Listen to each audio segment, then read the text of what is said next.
Hi, everybody. Today I'm going to read a story from my collection. Gordon B. White is creating haunting weird horrors. I'm going to read the story Godhead to you, which is an original to this collection, first published on October 13th, 2023. So it is eligible for stuff if you happen to like this. Um, I was going to give some prefatory notes, but I don't think I need to. So I'm just going to jump right in. Godhead. Carpendale's assistant calls your name, and you hoist yourself from the leather couch in the anteroom, the old familiar pain tingling along the one side. You weren't built for sitting, that's for sure. Inside his dim office, the round man rises from the clawfoot desk and skirts its cluttered edge to meet you. He reaches out as if to shake, but then presses your hand between his soft, moist palms. Behind his spectacles' silver wire rim, his eyes are pink. The odor of talcum powder rises from his collar. God is dead, Carpendale says. You take a moment before asking the only question worth asking. He sighs. Well, we think so. Your boss releases your hand, the residue of his sweat now cooling in the air. He beckons you to join him at the desk. Before you are drone shots of the cradle of mountains where God has been sleeping, his enormousness sprawled there since being retrieved from deep space. No single photo can fit him all. Just look. Carpendale fans out heat scans, the fiery red and orange topography of God mellowing into blue and green, like a forest fire in reverse. A seismometer's ticker-tape tongue tells how the peaks and valleys of his slumbering heart flattened out like the great western plain. The data suggests what Carpendale says. But God is a strange fucking thing. You ask Carpendale the next question. Well, soon you'll know, he says. You're going to check. Carpendale and those above him tell you what to do. That's just the nature of the job. But they don't tell you why or how to do it, nor how to feel about it after. Those paltry freedoms make you the you that you are, for better and for worse. Given your relationship, Carpendale hesitates. Are you sure? With a sound between a laugh and a moan, you accept. You ask the only other question worth asking. Only you can know, Carpendale answers. With a steaming belch, the train expels you amongst the other pilgrims into the largest of the border towns blooming along the fence which keeps you all from God. The sun is high, no clouds. Even Carpendale's influence can't get you all the way, but you have your own methods. The melange of street food frying, sacred herbs, and excrement makes for a heady incense that smothers the market. Fanny pack tourists with cameras, mendicants supine in their imitation of God, the visibly terminal, peddlers and cut purses. You weave through them like a shuttle on a loom. Your contact, Emgin, chats with a vendor selling roasted crickets from a popcorn cart, and they offer you one of the insects from the pile in their palm. With a wet crunch, Emgin finishes the crickets you didn't take. A compact local, hair buzzed and skin baked, Emgin's dark eyes take your measure. Whatever the calculation, it must add up, because they gesture for you to follow. Once preparations are complete, you and Emgin murder the hours until nightfall behind the closed doors. Darkness descends and you take your pack, and Emgin leads you through the shadows pooling behind cook fires and watchlights, avoiding travelers and soldiers alike. Outside the town's glow, you skirt the massive wall beneath the watching moon, finally stopping in a spot as flat and dead as every other. Emgin approaches the wall, kneels, bows, makes a few gestures.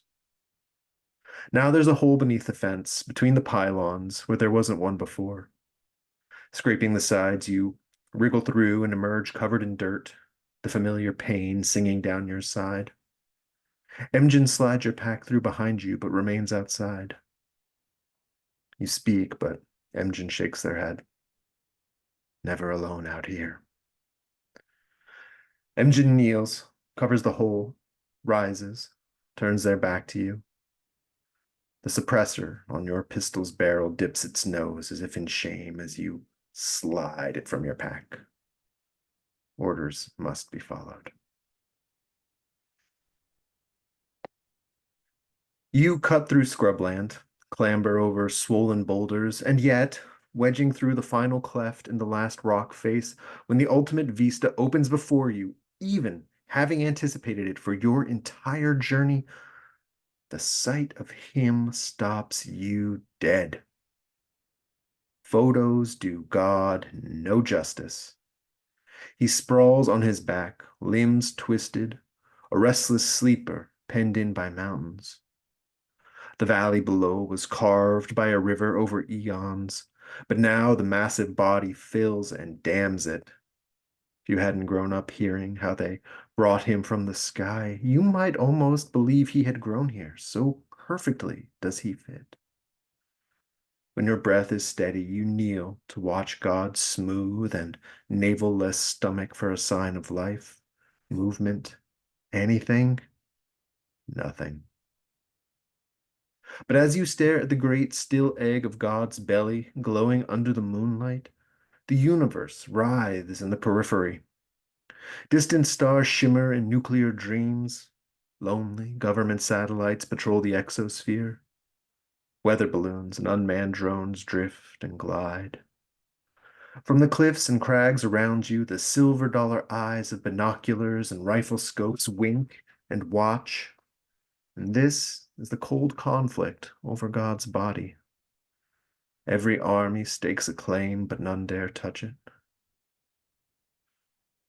But below it all, is God himself sparkling? Are those faint luminous patches submerged in his jugular notch's blue pool of shadow? Yes, yes, yes. The rappelling harness from your pack fits snug, but you fix your rope on the rocks and thread it through your handheld descender mechanism, then drop yourself off the cliff and toward God. And for a moment, the freedom of the fall steals your gravity and you are empty, floating. Then the rope catches and swings you back toward the rock. You plant your feet against the wall, then look down on the massive bust of God, eyes closed, lips slack beneath the white muzzle of beard. And that's when the first bullet strikes the stone, a half-meter from your foot. From across the deathbed valley, the rifle barks in a half-hearted warning that comes too late, a cause after its effect. Another bullet chips the stone, another bark, this time nibbling at your heel's rubber sole. Time to go. So you pull the descender's release lever and plummet. From all around God's body now, unseen snipers yip and snarl as their dull leaden pups slam headfirst into the cliffside. You are rappelling down in wild leaps, touching the wall only long enough to throw yourself back first again into flight. No time to pause. But if you could get lower, maybe you could get to God's beard. Thick as a forest, it might offer some cover. Another touch and a big swing out. But right then, a shooter from God's far side gets lucky. With a wolf's whistle, the bullet brushes its lips across your scalp before kissing your climbing rope. Dead center. The strands explode apart in a musical twang, and you fall backward, plummeting toward God. The realization that there's only one way to survive this hits you harder than any gun, right before you crash through the canopy of God's beard.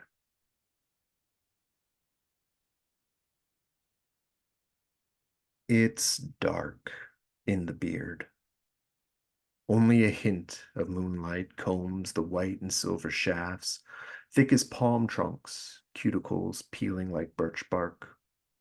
A yeasty odor of sour bread coagulates in the stagnant air.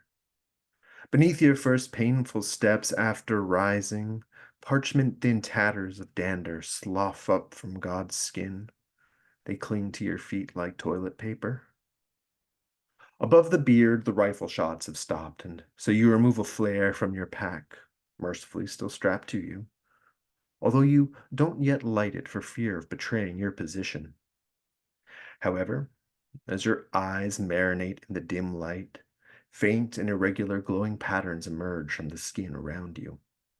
Pale green and blue, you scuff at the nearest one with your bullet-bitten heel to reveal not only a more vibrant light, but the hidden shape too. An engorged center nodule with 5 long branches sprawling like a brittle sea star's legs. This is what you saw in the dip of his neck, and variations of this form are rising from beneath the skin all along God's cheek and jaw. In direct light, these growths glow as washed away, but in the recesses of shade and shadow, their illumination surfaces. Starfish, scavengers, parasites. On closer inspection, these don't appear to be externally invasive. Rather, the swollen, angry edges suggest corruption from within. Bacterial, maybe? Fungal? Further sampling is required. The smell of turned dough exudes from the central pustule as you kneel. You tuck the unlit flare at your waist and use the evidence kit from your pack to carefully scrape a few flakes of rough skin from each of the 5 arms into the plastic sample bag. You're considering how to approach the tumescent and luminescent central knot when the beard hairs to your left begin to rustle. As if aware of your awareness, a high-pitched chittering quickly builds to a thrumming whine like a mosquito ramping up to engine speed. You were just quick enough to see the thing launch and to throw yourself down flat to miss it, face first, into God's diseased pimple. It pops like a puffball, a moist spray of spores and pus flecking your eyes and mouth. Sputtering, you roll onto your back and wipe at your burning face, trying not to breathe, even as the attacker's whine builds up again. A blind roll towards the nearest hair puts the shaft between you and the thing just as it slams into the other side, the impact throwing you both in opposite directions. In the unnatural light, eyes irritated, you can only make out the vague shape of your assailant, thick and round, the gossamer shine of beetles' wings. And, in the glow of God's pox, far, far too many eyes. A goddamn angel. Then you hear and feel more than you see, the dozens of them, crawling like a choir of lice out of the beard, encircling you with their humming wings and hairy legs, singing as they rub over one another. God's silver beard hairs channel the din like organ pipes into this, the strange song of your death. It could almost be fine. You pull the flare from your waist, remove the cap, and strike it. Crab legs of chemical flame writhe within the plume of acrid smoke as you brandish the flare, painting the ghostly forest red and driving the angels back. Just outside the halo, they squeal in soprano frustration, but none dare approach. The flare should last just long enough to get you up God's cheek and out of the beard. Or, if you hurry, you might get down the neck, and then the shoulder, arm, canyon floor. You take a moment to consider which way best align with your objectives. But there is a law that like calls to like, and the fire in your hands within God's beard calls to the fire in the hands of the man still on the mountains, and there's a low boom from far away. But in the pit of your stomach, you recognize the sound of a mortar. Even as the falling shell's hosanna harmonizes with the starving music around you, you are running. The cheek behind you explodes, the shockwave staggering you and blowing out your ears. The mortars fall across God's cheek, haphazard explosions, turning out chunks of flesh and setting the beard to a roaring blaze. Thick smoke that reeks of burnt crust billows as you thrash toward what you hope is the nearest hairline, but the falling bombs and the tripwire fronds of the glowing growths corral your frantic limp across God's skin. Chaos in the beard. Shadows evaporate, everything crimson as the moonlight forest is consumed by fire. The heat is unbearable, the stench unimaginable, and the burning angels howl a violent dirge for the ending world, punctuated by the constant shells. You have nowhere to run but up this hill. Stop! You catch yourself before tumbling over the lip of God's philtrum. And now you can place yourself. Sloping downward, God's parched lips line ivory steps of teeth down into his gullet cavern. Above you, the nose rises in two triumphal, if slightly deviant arches. In the mustache, you are not safe from fire or flaming angels. On the face, you would be a sitting duck for the man who would rather bomb God than let anyone else get close. Another low boom, and the operatic howl of incoming artillery cuts short deliberation. You run and take a leap into darkness.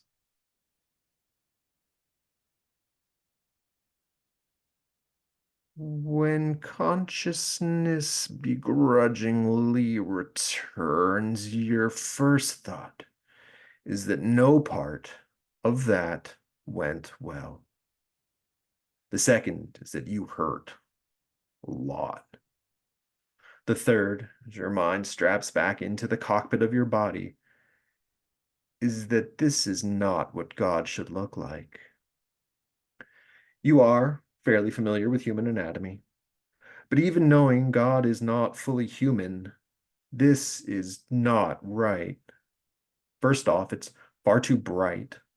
Second, there's far too much open space. And third, well, just look.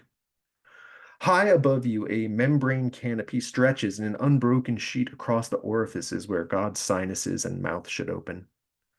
Unbroken, that is, except where your fall punched a hole like a meteor through a circus tent, the tattered edges trembling beneath the breeze from outside. But inside of God, where all the stuff should be, bones, blood, bile, organs, muscles, veins, it's empty. The floor quivers like a leaky waterbed beneath you, but along every interior wall of God's hollow chest and branching limbs, great rib-like arches climb up to meet at the center. Each one burns with a violet spark, similar to the growths outside, but eminently brighter.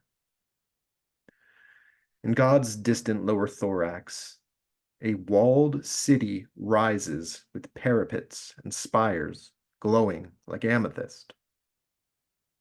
That also doesn't belong. From your crash site, the slog from Pharynx to far-off city might take hours. It's cool and still in God, easy walking weather.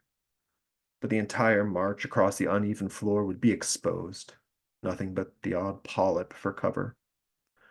God's emptiness echoes with the wind moaning across the hole above, but also with 1,000 tiny drips and chanting gurgles which mask whatever else might lurk in the haze. You open your pack, still attached via the miracle of Kevlar and buckles, and notice that your hands, too, are glowing. You squint and search for green and blue star-shaped nodules beneath your skin, but you can't quite make out anything in the ambient lavender light.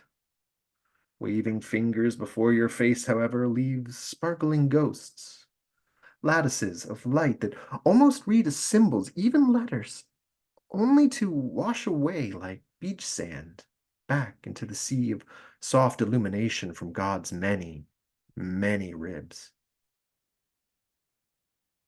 Or maybe you're just really high.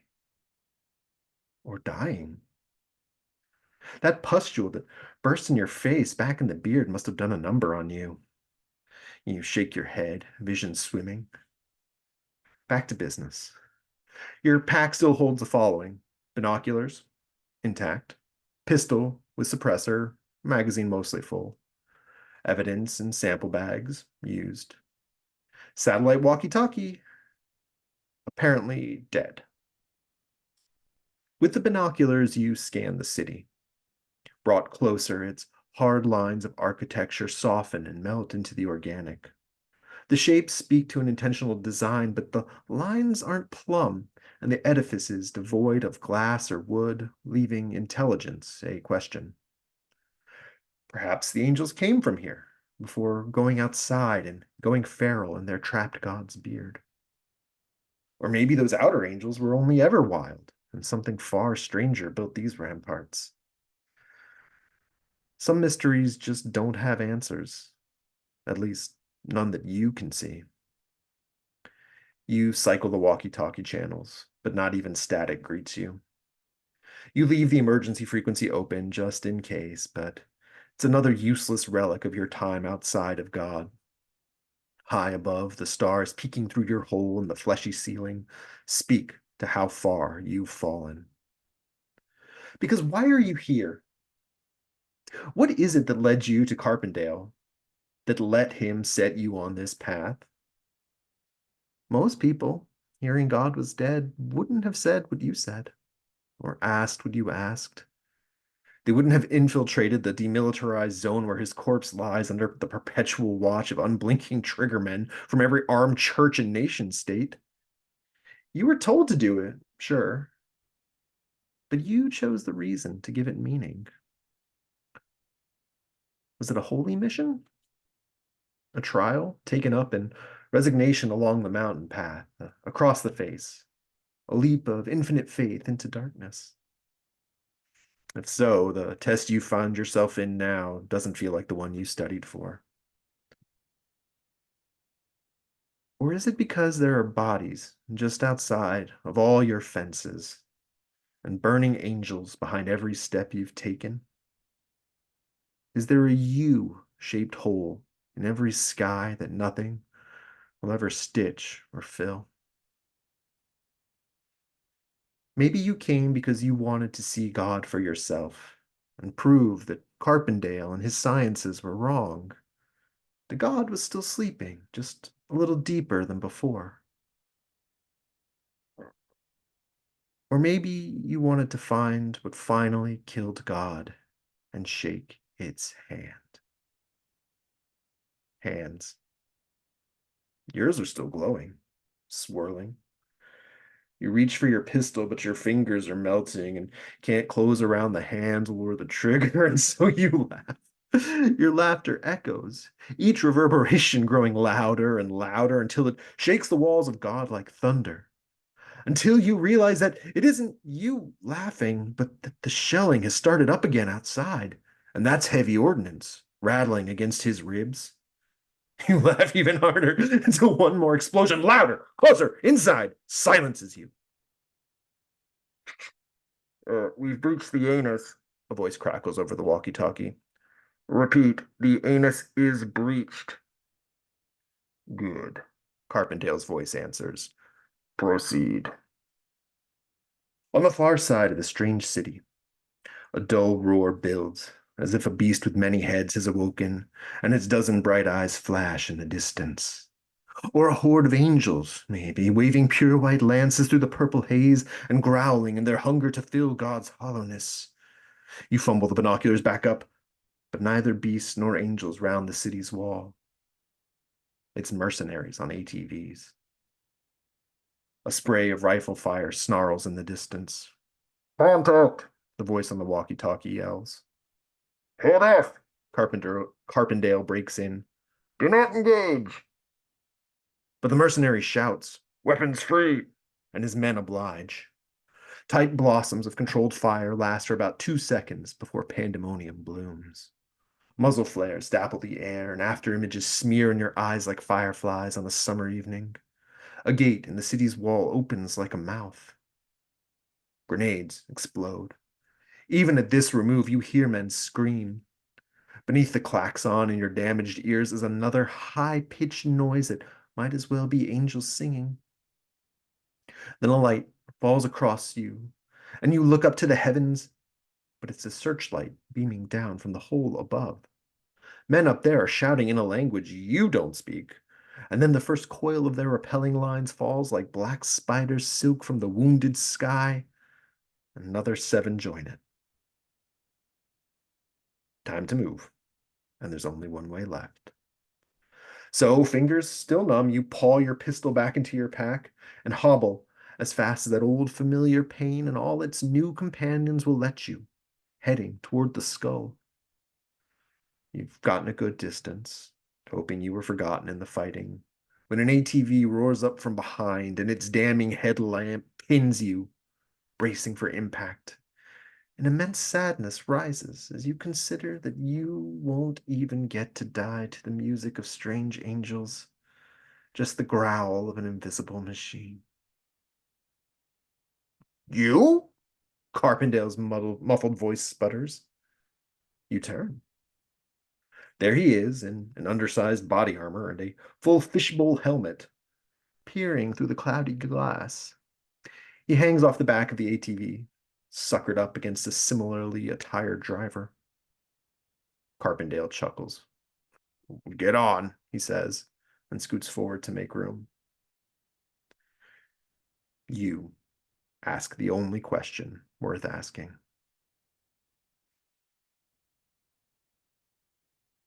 A distraction, I admit. Carpendale lets out an echoing sigh. But you've done well, it seems. He squints and peers through the fog of his shield. Well, mostly. He points to the 5-fingered blue and green stars, now clearly shining from your hands, but then also up to your exposed neck, your face. You open your mouth, but Carpendale cuts you off. You have to trust me. You say the only thing you can. Then clamber up behind Carpendale and clutch on. Your jolly 3-piece roars up the Via Sagrada of God's spine. Carpendale is yelling over the engine to lay out a syllogism of God and man, and frankly, you're too zonked to follow. His words swirl like the gleaming purple nodes which emerge like torch sconces from the next tunnel walls. Your eyes are pricked by one brilliant point held fast and then whipped from your skull as you scream past again and again. It could be beautiful if it wasn't so sickening. Ahead! Carpendale jabs you in the ribs. He yells it again, although maybe he's saying, head, because the cranium opens up in front, just over the nuchal crest ridge. And inside is a horror show. There is no brain, but sheets of cobweb neurons hang like galleon sails, the fading sparks of dead gods' last dreams tumbling down the strands.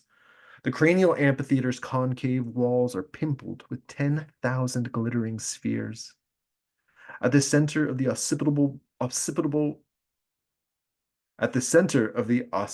bones basin, a towering statue of an androgynous human head is either growing from the floor or is melting into it like a candle. The tower's empty eye sockets stare, but as you draw closer, the mouth seems to open wider as if to speak. You might really be dying. Or just really high. A silent voice tells you that the 3 of you do not belong here. But Carpendale is cackling, elbowing you again, and the mercenary leans on the gas, and once again you are being carried away. So you let go of Carpendale. Will your jelly fingers into solidarity long enough to pull the pistol from your pack, find the trigger. The gun gives a modest cough behind the suppressor. The ATV's front tire explodes.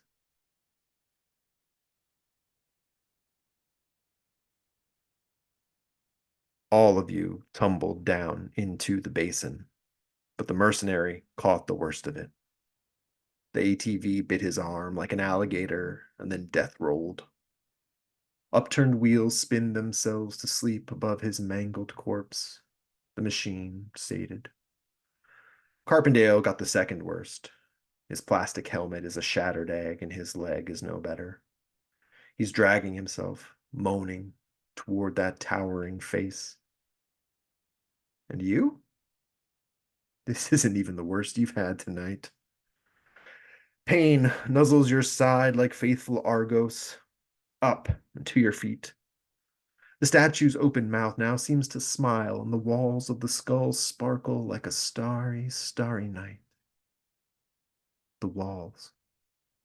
You're close enough now to see that the thousands of orbs lining the cranium are eyeballs. Moist and swollen, still in mummified heads and brittle skulls severed from an uncountable number of known and unknown species, they twist in their sockets as you approach. You are drawn to a large blue eye that must have belonged to a race of giants. Deep inside its pupil, a velvet darkness swims like a tadpole in a frog's egg. But then there's a bang, and a fist-sized amber iris beside you explodes with aqueous humors. Everything turns to look. Your pistol apologetically shivers in Carpendale's damp and gloveless grip. As if ashamed, with another wide shot, it leaps in recoil from his hands. You part the sheets of neurons like theater curtains as you approach, the stars growing in your skin, humming with static at the touch.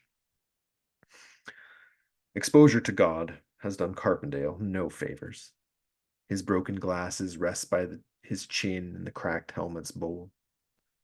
With each labored breath, large, purple nodules like three-fingered stars rise from within his face and grasp toward one another.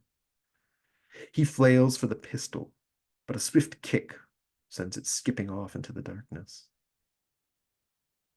Why? He gasps as the purple stars spread across his tongue. Why? So you tell him, as best you can.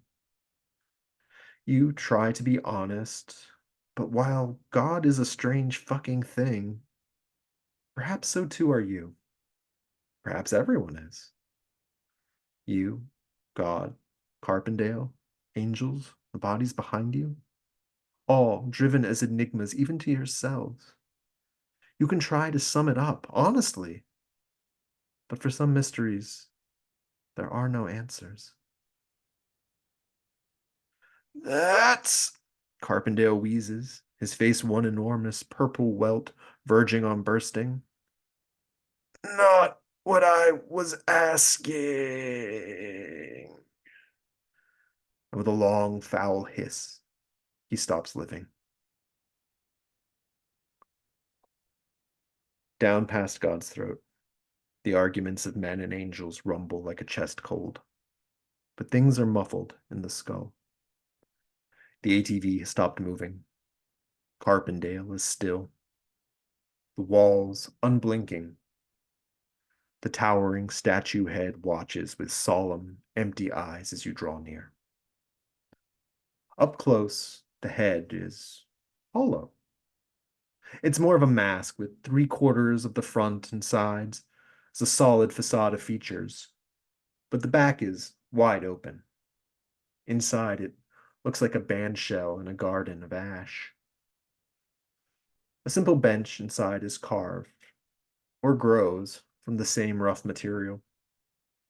Withered vines of gray nerves crawl like ivy up the bench and the interior walls.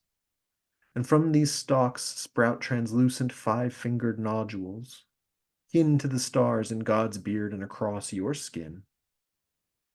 The hollow stars reach to one another, filaments entwining in a net with no discernible start or end. The only bare patch is in the bench's center, a small clearing where one might sit and stare out through the window of the mouth. A frozen clump of dead vines reaches away from the structure, thinning out as they crawl. Like a dead man's pointing fingers, they beg you to look.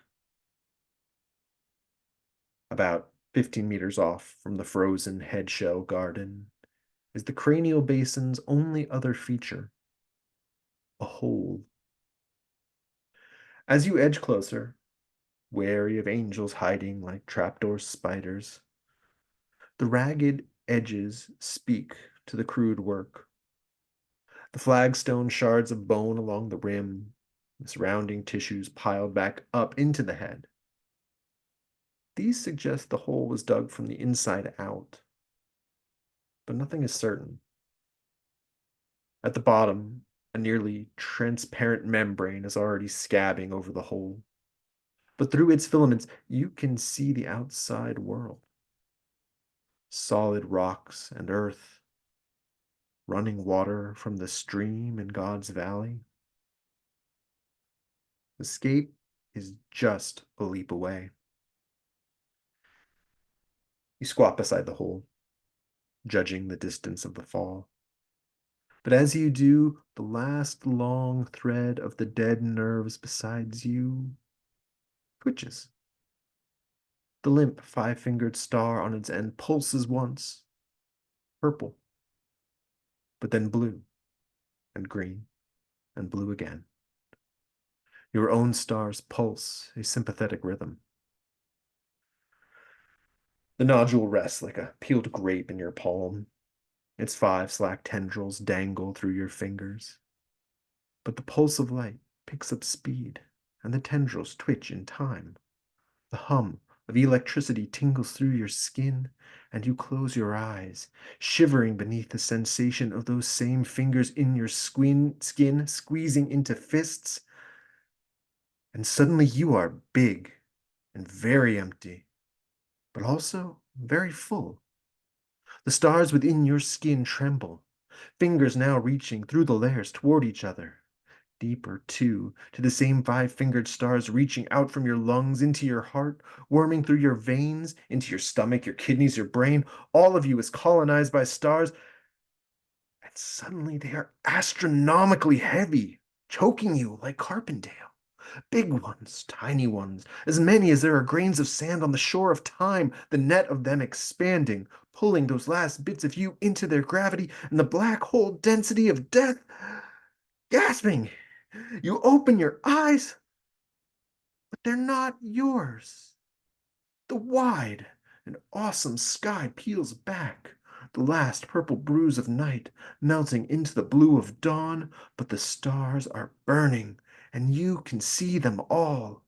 Palms of fire, fingers of atomic dust, reaching across the emptiness with every ray of light, every line of gravity, every twist of every quark now visible to you, and the stars within you call to the stars beyond you, and you once again are falling from the rock face, only this time upward, up and out, expanding until your hollow body holds everything, everything, everything. Your membrane is stretching, tearing, eddies and whirlpools of stars, tumbling in and back out until there is too much outside in you and too much inside out. There is too much you. Your own eyes fly open, only to squint in the unexpected brightness. Above you, God's great lids have slid apart, and the rising sun's rays are projecting the inverted image of the sky and clouds, framed by mountains, across the floor like an upside-down movie. It's growing hot in the light. The squirming nerve falls from your hand with a fleshy plop, but its whole cord now burns like a fuse, back to where the tower head's garden sparkles blue and green like fireworks in the light. The vines of nerves and flowering stars twist in a breeze only they can feel. The empty seat on the bench is shaped just for you, and the clustered fronds quiver in anticipation. But behind you, the hole, back to the world, outside, also calls. Through its mouth, the whispering water over stone speaks to you of the solid comfort of ground beneath your feet. The light of the soon rising sun seeps through around the edges, but is still cooled in shadow. You are so close to going back. You have to make a choice. You have to do the only thing worth doing.